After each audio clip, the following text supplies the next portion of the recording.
1795년 32세 미망인 이자 두 아이의 어머니였던 조제피는 26세 장군으로 떠오르던 나폴레옹 보나파르트와 만났습니다. 나폴레옹은 조제핀에게 빠르게 깊은 사랑에 빠졌지만 조제핀은 그만큼 열정적이지는 않았습니다. 그러나 그녀는 그에게서 큰 잠재력을 보았습니다. 1804년 조제핀은 나폴레옹과 함께 프랑스의 황후로 즉위했지만 그들의 위대한 사랑은 복잡했고 이는 곧 개봉할 영화 나폴레옹의 중심이 될 것입니다.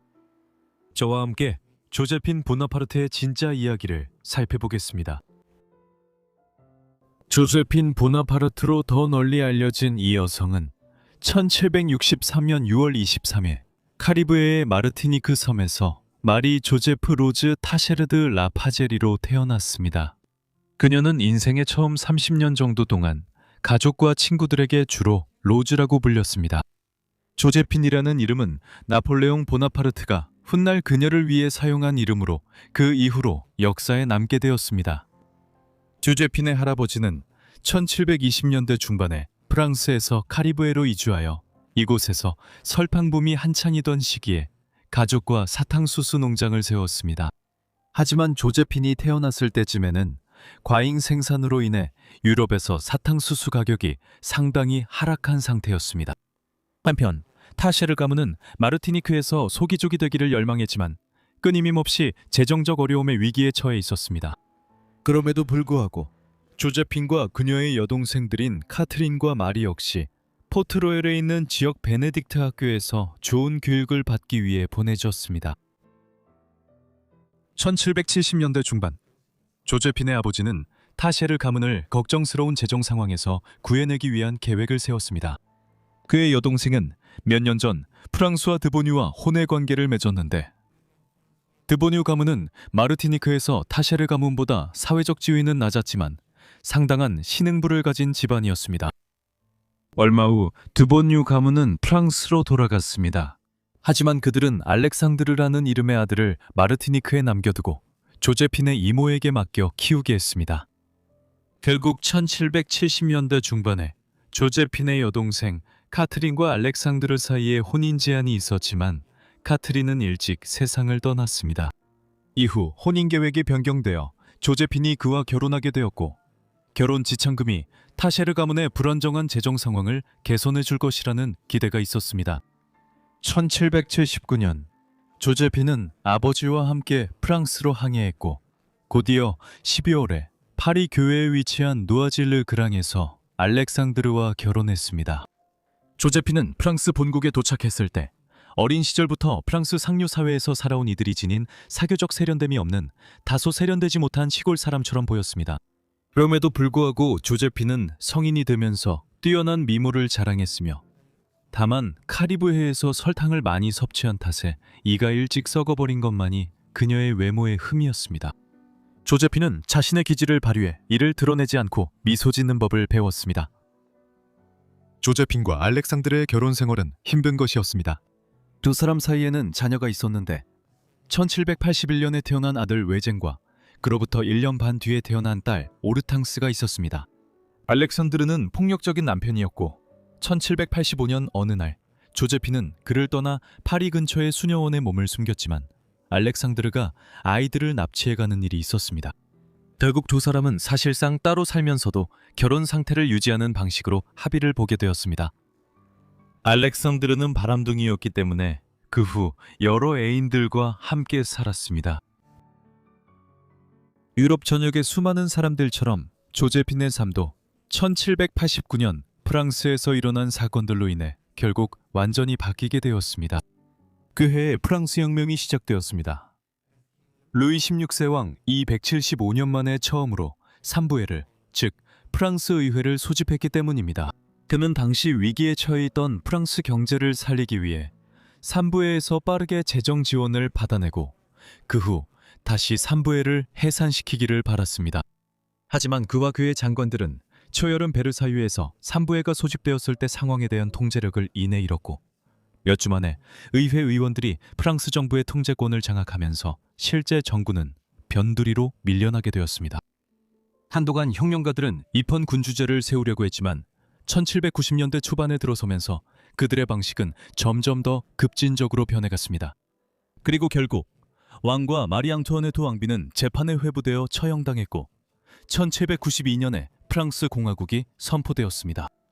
처음에 조제핀과 그녀의 남편은 혁명으로부터 이익을 얻었습니다.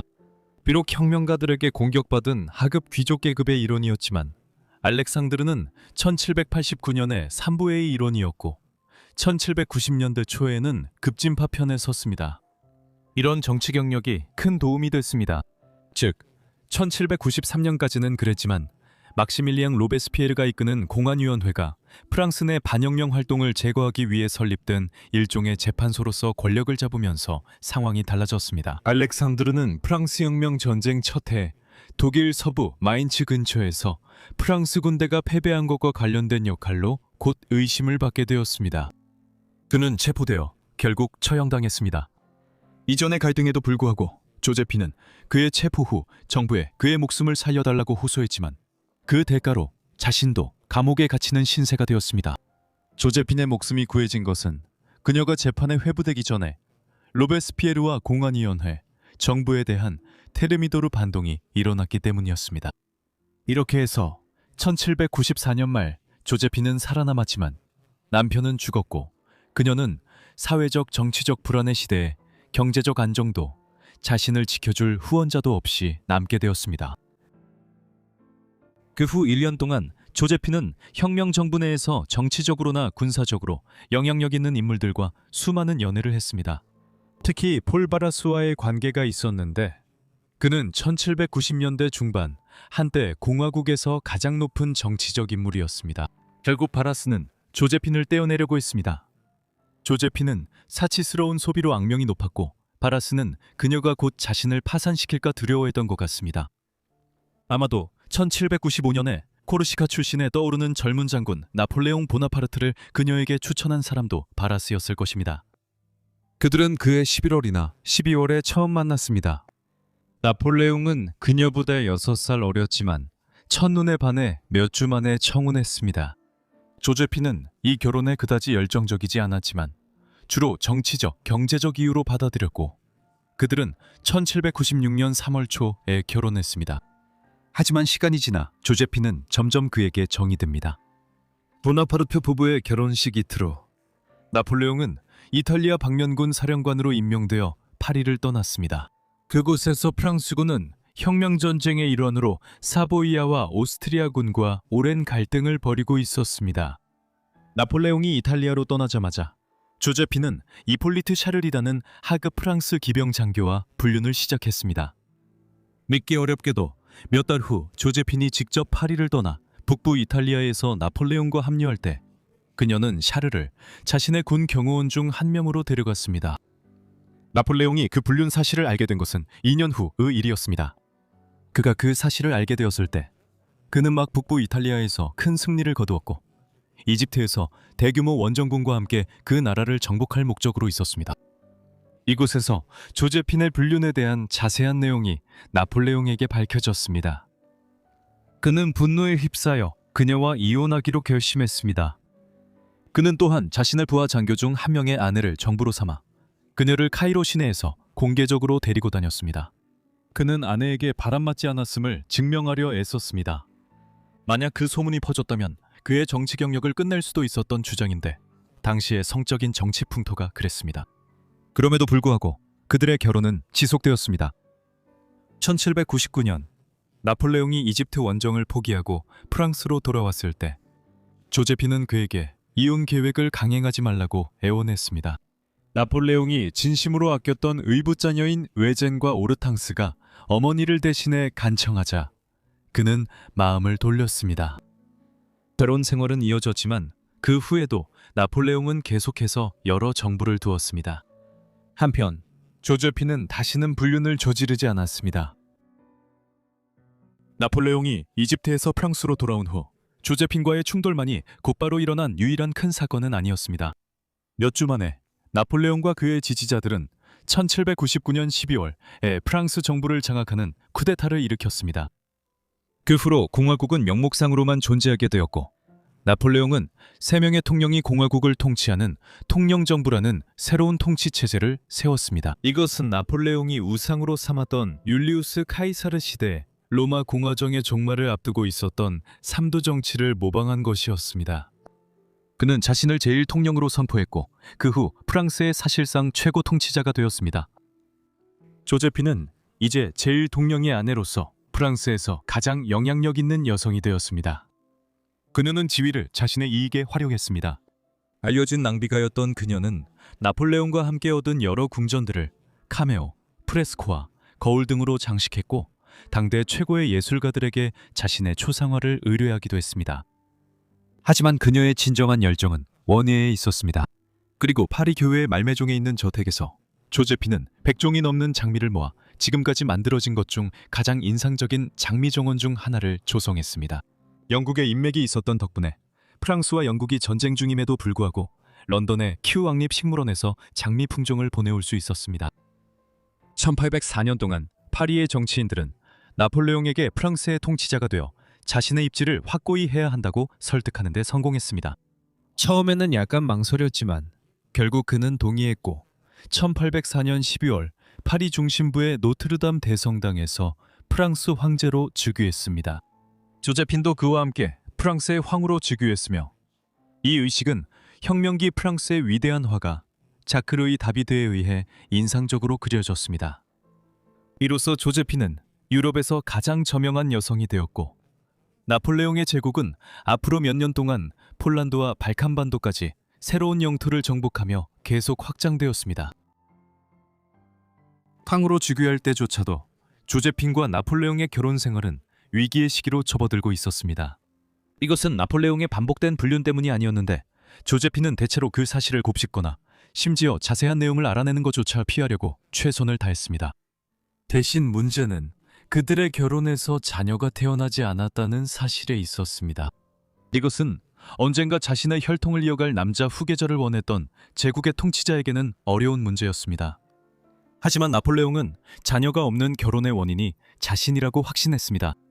조제피는 이전 결혼에서 2 자녀를 두었기 때문에 나폴레옹은 자신이 한 번도 아이를 둔 적이 없었기에 불임이라고 확신하게 되었습니다. 상황을 바꾼 것은 나폴레옹의 정부 중 한 명인 엘레오노르 드 라플랭이 1806년 말에 나폴레옹의 첫 아이를 출산했을 때였습니다. 이제 그는 자신도 자녀를 가질 수 있다는 것을 깨달았지만 합법적인 후계자를 얻으려면 조제핀과 이혼하고 재혼해야 한다는 사실도 알게 되었습니다.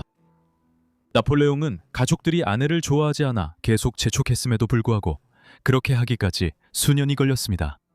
결국 1809년 11월 그는 조제핀에게 자신의 결정을 알렸습니다. 이미 불가피했던 일이지만 조제핀은 크게 충격을 받아 며칠간 눈물을 흘렸습니다. 결국 조제핀은 이별에 동의했고 그 조건으로 많은 연금과 파리 및 그 주변의 여러 채의 집 그리고 말매종에 있는 그녀의 장미 정원을 받기로 했습니다. 나폴레옹은 몇 달 후 오스트리아 합스부르크 가문의 마리 루이즈 대공녀와 결혼했고 그녀는 조제핀에 이어 2번째 프랑스 황후가 되었습니다.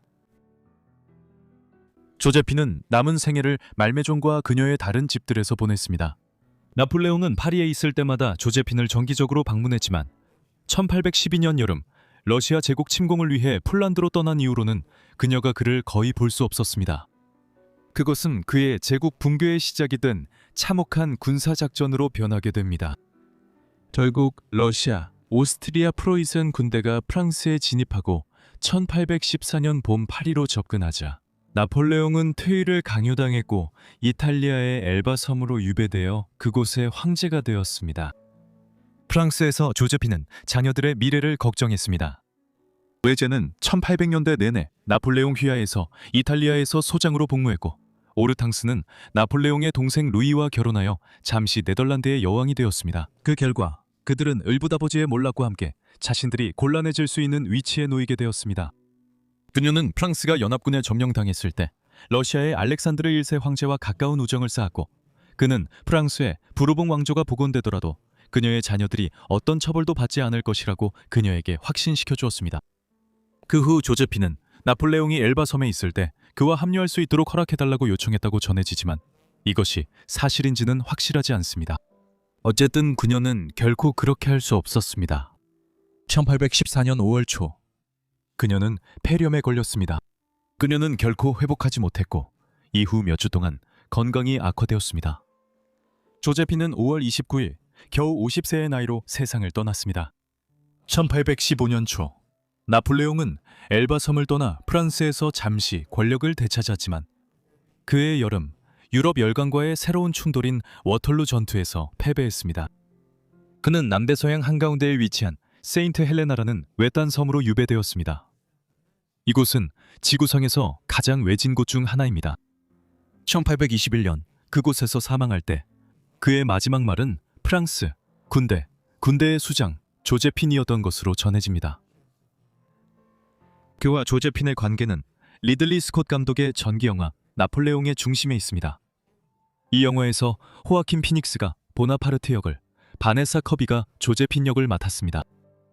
조제핀 보나파르트에 관한 이 영상을 시청해 주셔서 모두에게 진심으로 감사드립니다. 흥미롭게 보셨길 바랍니다. 아래 댓글에 여러분이 이 삶에 대해 어떻게 생각하셨는지 알려주시고 다른 제안이 있으시다면 역시 댓글로 남겨주세요. 영화를 기대하고 계신다면 꼭 알려주시고 이 영상을 보실 때 이미 영화가 개봉해서 보셨다면 영화에 대한 여러분의 생각을 아래 댓글로 남겨주세요.